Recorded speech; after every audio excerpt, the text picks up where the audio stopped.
आज का हमारा टॉपिक है वैद्युत विभव। वैद्युत विभव के बारे में हम पढ़ेंगे और समझेंगे कि वैद्युत विभव क्या होता है, इसकी परिभाषा किससे निकल के आ रही है और इसका मान किस किस पर निर्भर करता है। ये सब बातों के बारे में हम पढ़ेंगे। तो यहाँ पर देखिए, सबसे पहले हम क्या पढ़ते हैं कि एक आवेश है। जैसे यहाँ पर ये आवेश रखा हुआ है, कोई बिंदु आवेश है जिसका मान क्या है, Q। इसे हम कहते हैं स्रोत आवेश। स्रोत आवेश का मतलब ये है कि इस आवेश के कारण किसी अन्य परीक्षण आवेश पर आकर्षण या प्रतिकर्षण बल लगेगा। तो हम पढ़ चुके हैं कि कोई भी स्वतंत्र आवेश रखा हुआ है आकाश में या अंतरिक्ष में, तो वह क्या करता है, अपने चारों ओर एक वैद्युत क्षेत्र उत्पन्न करता है।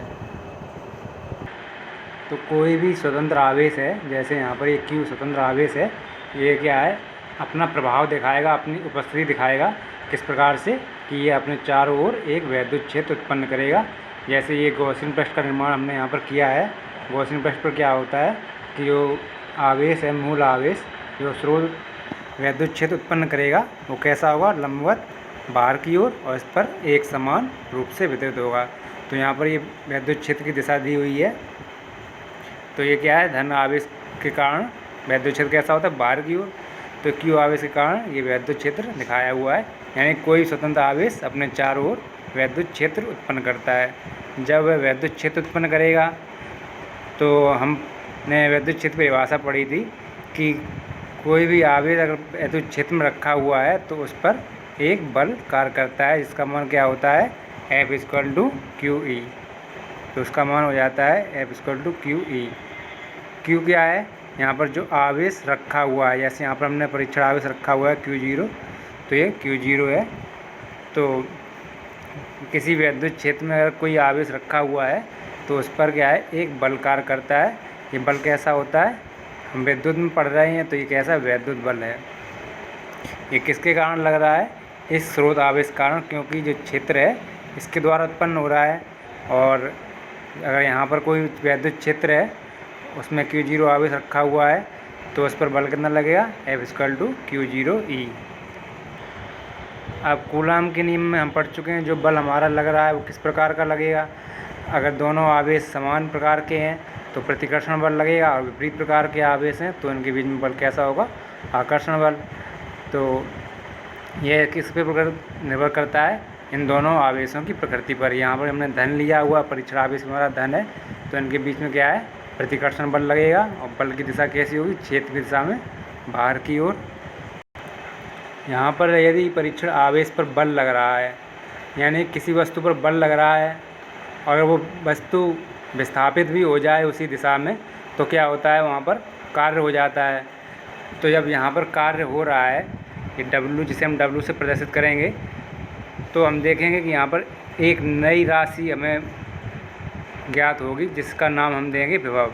और विभव की परिभाषा किस प्रकार से दी जाएगी, जो हम कार्य कर रहे हैं, कार्य किस पर कर रहे हो रहा है, इस आवेश के कारण जो वैद्युत क्षेत्र उत्पन्न हो रहा है उसमें परीक्षण आवेश पर बल लग रहा है, और जिसके कारण इस परीक्षण आवेश का क्या हो रहा है, विस्थापन। विस्थापन होगा तो बल कार्य का सूत्र क्या होता है, बल गुणे विस्थापन। यानी कि यहाँ पर कार्य हो रहा है। तो यहाँ पर हम एक नई राशि की कल्पना करते हैं, जिसे हम विभव कहते हैं। अब हम आते हैं अपने टॉपिक विभव पर। अब विभव की परिभाषा देखिए क्या है, एकांक धन परीक्षण आवेश को अनंत से वैद्युत क्षेत्र के अंदर किसी बिंदु तक लाने में किए गए कार्य को उस बिंदु पर वैद्युत विभव कहते हैं। विभव की परिभाषा क्या है, जो हमारा आवेश है वो कैसा है, एकांक। यानी कि हमें कार्य में अगर इसका भाग दे देंगे तो क्या होगा, एकांक आवेश। मतलब जो आवेश की मात्रा क्या है, Q=1 कूलाम। एकांक धन परीक्षण आवेश है, और कहाँ पर स्थित है, वो अनंत पर। इस अनंत शब्द से ही पूरी परिभाषा बनती है वैद्युत विभव की, कि जो हमारा परीक्षण आवेश है, यानी कि एकांक धन आवेश है, वो कहाँ पर स्थित है, अनंत पर। यदि अनंत पर स्थित है तो अनंत से हम यहाँ पर किसी बिंदु पर लाते हैं। जैसे मान लिया इस बिंदु पर हम लाए हैं, यहाँ पर वैद्युत क्षेत्र E में इस बिंदु तक लाए हैं, तो जो कार्य हमने किया है अनंत से लेकर, तो वह कार्य जो है एकांक आवेश के लिए क्या होगा, विभव के बराबर होगा। अगर मान लिया कि परीक्षण आवेश हमारा अनंत पर उपस्थित नहीं है, किसी और बिंदु पर उपस्थित है, तो जो उसका विभव ज्ञात होगा हमें, तो उसके लिए भी हम कार्य करेंगे। जैसे यहाँ पर उपस्थित है हमारा कोई आवेश, यहाँ से हम खींच के उसे यहाँ पर लाए हैं विद्युत बल के अंतर्गत, विद्युत क्षेत्र के अंतर्गत, तो भी हमें कुछ कार्य करना पड़ेगा। लेकिन अनंत से लाते तो अधिक कार्य करना पड़ता है, यहाँ से लेकर आए हैं तो कम कार्य करना पड़ेगा। लेकिन जो यहाँ पर जो विभवांतर नापा जाएगा वो क्या होगा, अनंत से लाए हुए कार्य के, एकांक आवेश को अनंत से लाए हुए कार्य के बराबर होता है। यानी कि जो भी विभव हमारा निकल के आएगा वो अनंत को लेकर चलेंगे, क्योंकि अनंत पर हमारा विद्युत क्षेत्र कैसा होगा, शून्य। क्योंकि विद्युत क्षेत्र की तीव्रता की परिभाषा या सूत्र हमने पढ़ा था, उसमें क्या होता है, E=1/4πε0। देखिए लिख देते हैं इसे हम। तो यहाँ पर जो विद्युत क्षेत्र का सूत्र क्या होता है, 1/4πε0 Q/r²। यानी विद्युत क्षेत्र क्या है, दूरी के वर्ग के व्युत्क्रमानुपाती है। तो जब दूरी का मान बहुत अधिक होगा, अनंत हो जाएगा, तो वहाँ पर हमारा विद्युत क्षेत्र क्या हो जाएगा, शून्य। तो इस बिंदु पर विद्युत क्षेत्र जब शून्य होगा तो इस पर लगने वाला बल भी शून्य होगा। तो इसके लिए यहाँ पर जो भी कार्य होता है अनंत पर, वो भी शून्य होता है। तो अनंत पर हम मान के चलते हैं कि विद्युत विभव क्या है, शून्य। अनंत से आवेश को किसी बिंदु पर लाते हैं तो उस बिंदु का एकदम सटीक विभव निकल के आता है। यदि मध्य में से बिंदु हम उठाते हैं तो क्या है, अनंत से यहाँ पर लेके आए कुछ कार्य के, यानी कि यहाँ पर पहले से ही कोई विभव मौजूद था, मान लिया यहाँ पर V1 था, और यहाँ पर लेके आए, यहाँ से यहाँ पर लेके आए तो कुछ कार्य किया, तो जो भी हम विभव नापेंगे वो क्या है, अनंत के सापेक्ष नापेंगे। इसलिए यहाँ पर अनंत शब्द का बहुत महत्व है। अब इसका मात्रक क्या होता है, देखिए W का मात्रक जो कार्य है, कार्य का मात्रक है जूल, और आवेश का मात्रक है कूलाम। तो इसका एक मात्रक बनता है जूल पर कूलाम, और दूसरा मात्रक है वोल्ट, जो हमें याद करना है। वैसे भी हम बहुत से लोगों को याद भी होगा। तो विभव का एक मात्रक वोल्ट है और एक सूत्र से निकल के आता है जूल पर कूलाम। तो ये विभव का मात्रक है। अब 1 वोल्ट की परिभाषा निकालने के लिए क्या करेंगे, हमें V=1 वोल्ट प्राप्त करना है। तो क्या करेंगे, अगर हम एक कार्य को 1 जूल ले लें और आवेश भी 1 ले लें, तो क्या है, 1/1 कितना हो जाएगा, हमको 1 ही प्राप्त होगा। तो यहाँ पर क्या हो जाएगा, V=1 प्राप्त हो जाएगा हमें। तो V=1, यानी कि ये क्या हो गया, 1 वोल्ट। अब 1 वोल्ट की परिभाषा हम यहाँ पर देते हैं कि 1 वोल्ट क्या है, यदि एकांक, यानी कि हमारा यहाँ पर Q का मान कितना है, 1, एकांक धन परीक्षण आवेश को विद्युत क्षेत्र में, अनंत शब्द का इस्तेमाल जरूर करना है, अनंत से किसी बिंदु तक लाने में किया गया कार्य कितना हो, 1 जूल। यदि ये भी 1 जूल है और ये 1 कूलाम है, तो इसका अनुपात क्या हो जाएगा, 1 निकल के आएगा। उसका मात्रक क्या है, वोल्ट में किया गया कार्य 1 जूल है, तो उस बिंदु विभव कितना होगा, 1 वोल्ट। बिल्कुल सरल है। यदि किसी एकांक आवेश को अनंत से किसी बिंदु तक लाने में किया गया कार्य कितना है, 1 जूल, तो उस बिंदु पर विभव क्या हो जाएगा, 1 वोल्ट।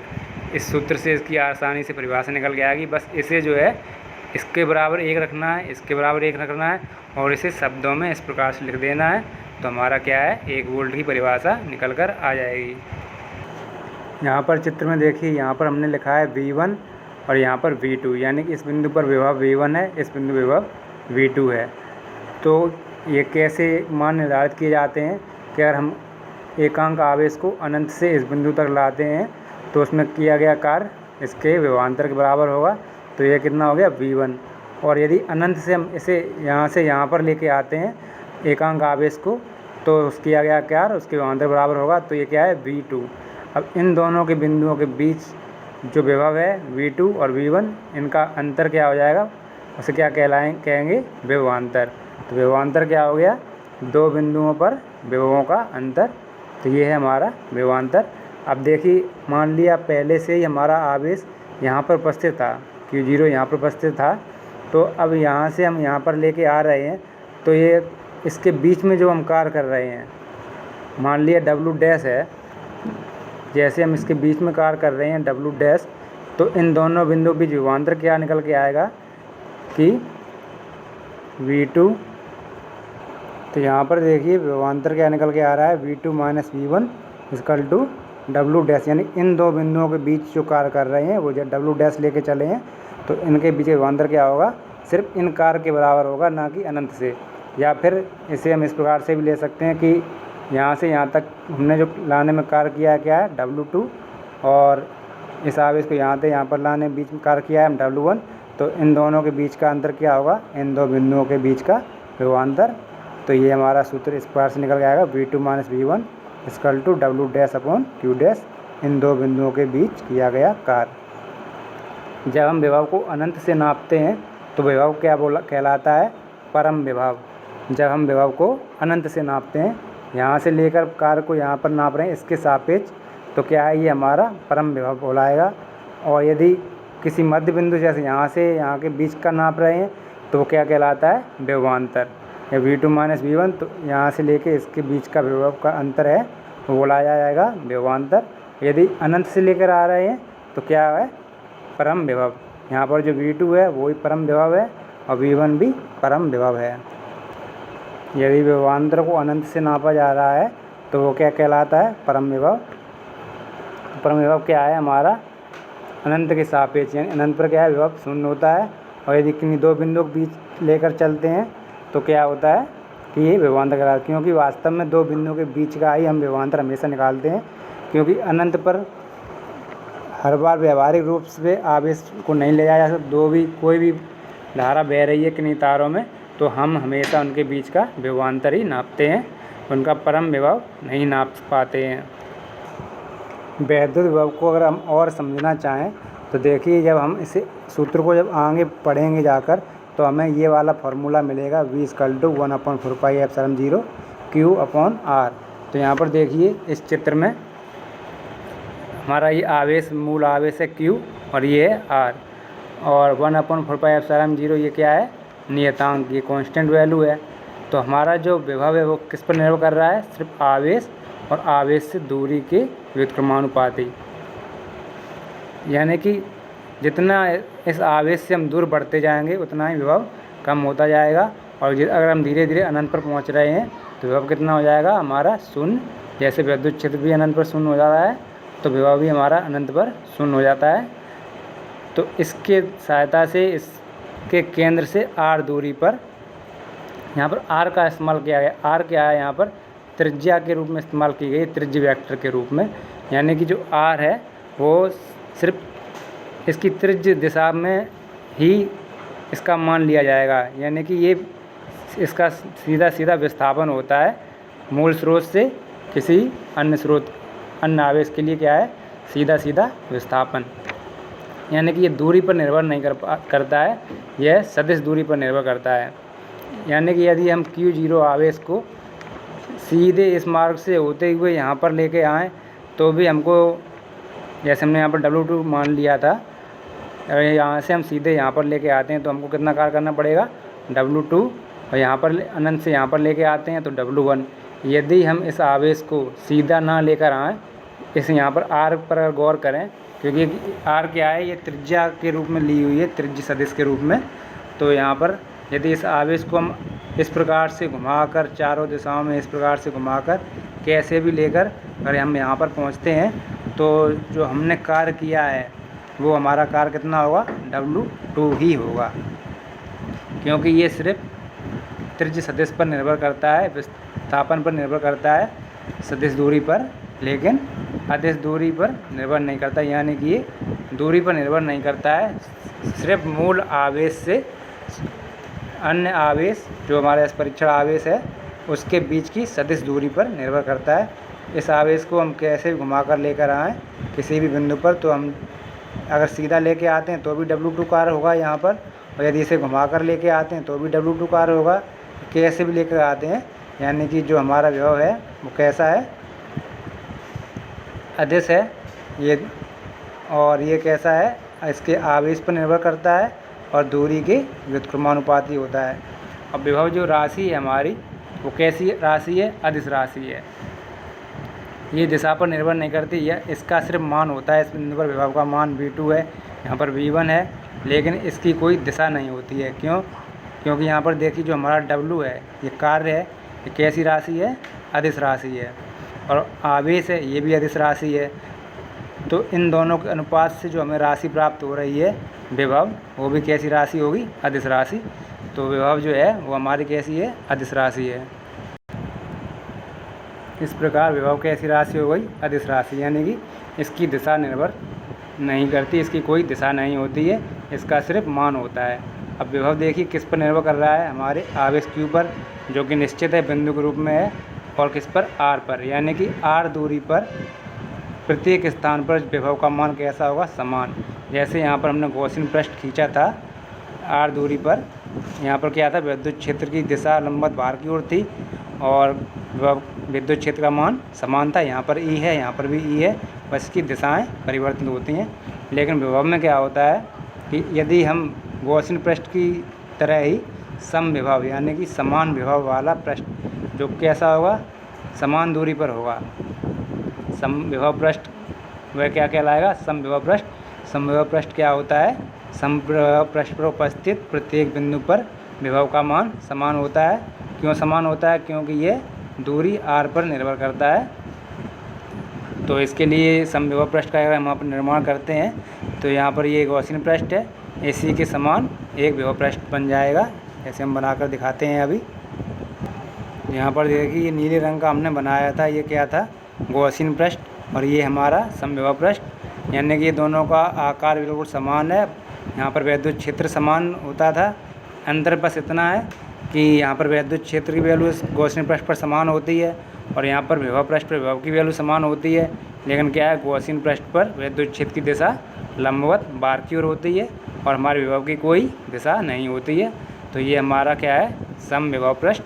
समान दूरी पर स्रोत आवेश से समान दूरी या सममित, जो परिभाषा गॉसियन पृष्ठ की थी वही इसकी है कि जो हमारे आवेश के सममित हो, उससे समान दूरी पर हो,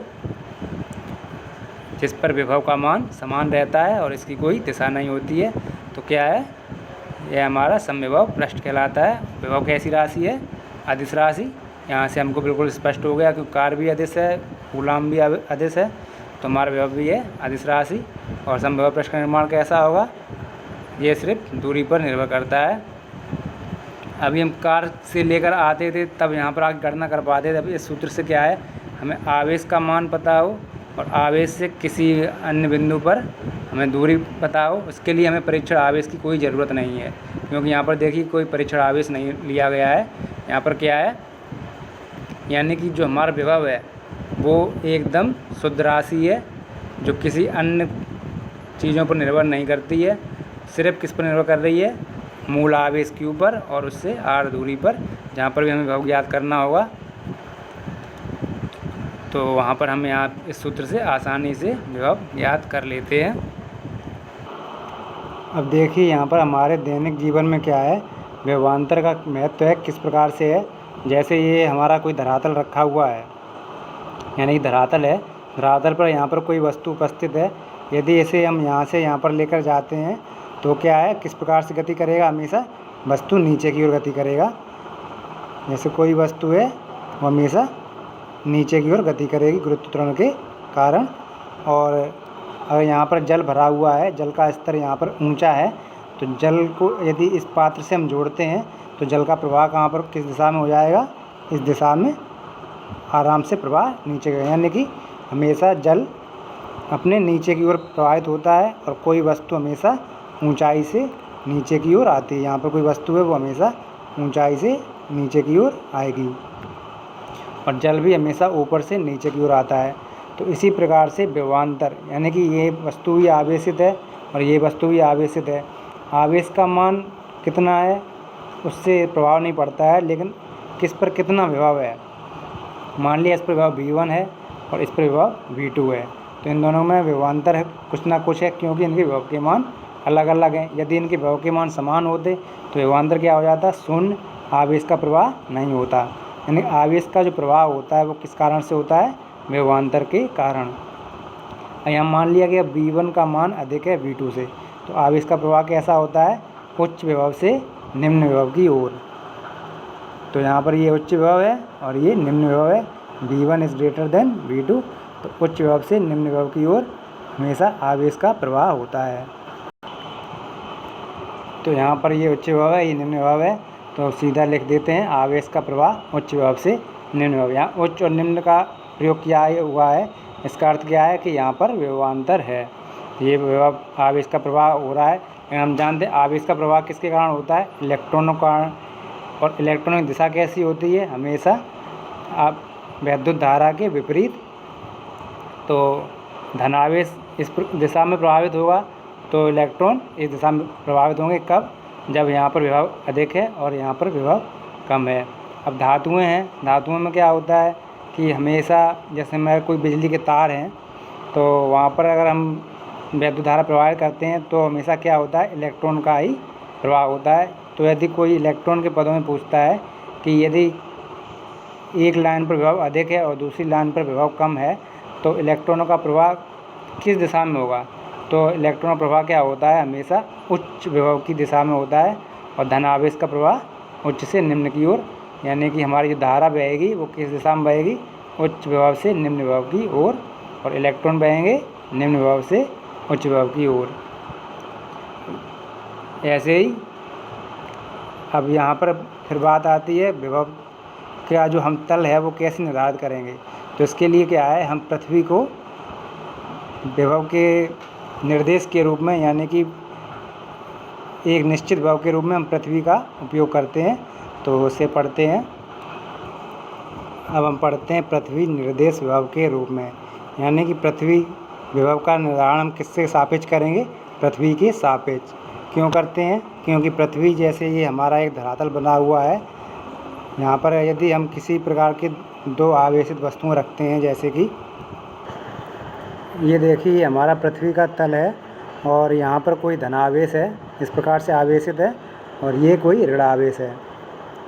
तो पृथ्वी क्या है, बहुत बड़ी है और कैसी है, चालक है, यानी कि इसमें विद्युत का प्रवाह हो जाता है।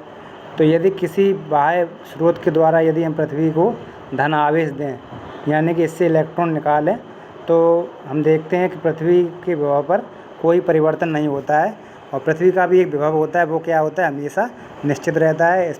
और ये इसका आकार बहुत बड़ा है, तो इससे चाहे हम इलेक्ट्रॉन निकाल लें, इसमें इलेक्ट्रॉन डाल दें, और धनावेश दे रहे हैं यानी कि इलेक्ट्रॉन इससे निकाल रहे हैं, तो भी इसका आवेश कैसा रहता है, शून्य रहता है। धनावेश और ऋणावेश इसके हमेशा समान रहते हैं और इसका विभव भी हमेशा समान रहता है। यदि ऋण आवेश इसी प्रकार ऋण आवेश में डालें, तो ऋण आवेश इसमें डाल रहे हैं यानी कि इलेक्ट्रॉन इसमें स्थानांतरित कर रहे हैं, तब भी इसके विभव में कोई फर्क नहीं पड़ता है। इसलिए क्या है, हम पृथ्वी को किसके रूप में उपयोग करते हैं, निर्देश विभव के रूप में, यानी कि पृथ्वी का विभव हम निश्चित मान लेते हैं। उस पहले हमने माना था अनंत पर विभव शून्य है, तो हम पृथ्वी के तल पर भी मान के चलते हैं कि विभव जो है हमारा वो कितना है, शून्य। अब जब हमने पृथ्वी पर विभव शून्य मान लिया है, तो इसके सापेक्ष किसी वस्तु का हम विभव नापते हैं, तो वह जो विभव हमें प्राप्त होगा वो परम विभव के बराबर होगा। तो इसके इसी प्रकार से कल्पना क्या की जाती है, पृथ्वी को निर्देश विभव के रूप में मान लिया जाता है, क्योंकि इस पर हम कितना भी आवेश दें या इससे निकालें तो इसके विभव पर कोई भी फर्क नहीं पड़ता है। अब यहाँ पर देखिए ये चालक क्या है, पृथ्वी से पृथक करते, मतलब अलग अलग रखे हुए थे। यदि इन दोनों चालकों को या दोनों आवेशित पिंडों को यदि हम पृथ्वी के संपर्क में ला दें और जोड़ दें यहाँ पर, तो इसका भी आवेश शून्य हो जाएगा, विभव भी शून्य हो जाएगा, और इसका भी विभव शून्य हो जाएगा, और दोनों का विभव कैसा हो जाएगा, शून्य। क्यों हो जाएगा, क्योंकि पृथ्वी बहुत बड़ा चालक है, इस पर कुछ भी इलेक्ट्रॉन आएँ या जाएँ कोई प्रभाव नहीं पड़ता है, और इसलिए इसका विभव भी हम शून्य मानते हैं। और जब से हम इससे यहाँ से टच कर देंगे तो इसका संपूर्ण आवेश पृथ्वी में चला जाएगा और इसका भी आवेश शून्य हो जाएगा और इसका विभव शून्य हो जाएगा।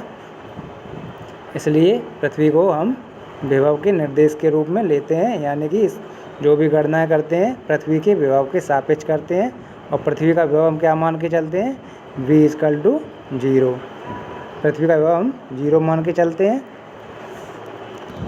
अब चूँकि पृथ्वी का विभव क्या है, शून्य है, अब परम विभव की जो हम परिभाषा जो बात कर रहे थे वो क्या थी, अनंत से नाप रहे थे, तो अनंत पर क्या विभव शून्य था।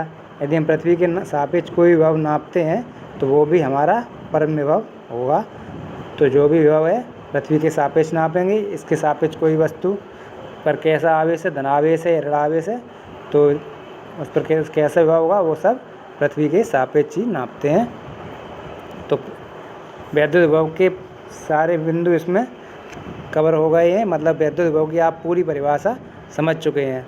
अब क्या है, इसके जो डेरिवेशन है वो हम अगली वीडियो में करवाएंगे। और वैद्युत विभव की परिभाषा आप बिल्कुल समझ गए होंगे कार्य के पदों में भी, और जब इसका डेरिवेशन करेंगे तो अभी जो इसकी परिभाषा है वो किससे निकल के आई थी, कार्य से। और फिर इसके विभव का निर्धारण किससे हो रहा है, पृथ्वी के निर्देश के विभव के रूप में। और जब हम विभव का सूत्र प्राप्त करेंगे तो वो किसके पदों में प्राप्त करेंगे, Q/R के पदों में 1/4πε0। तो इससे क्या पता चलेगा कि जो भी हमारा विभवांतर है वो किस पर, Q और R पर निर्भर करता है, और R पर निर्भर करता है, इसीलिए यहाँ पर एक समविभव पृष्ठ की कल्पना की जा सकती है। चलिए ठीक है।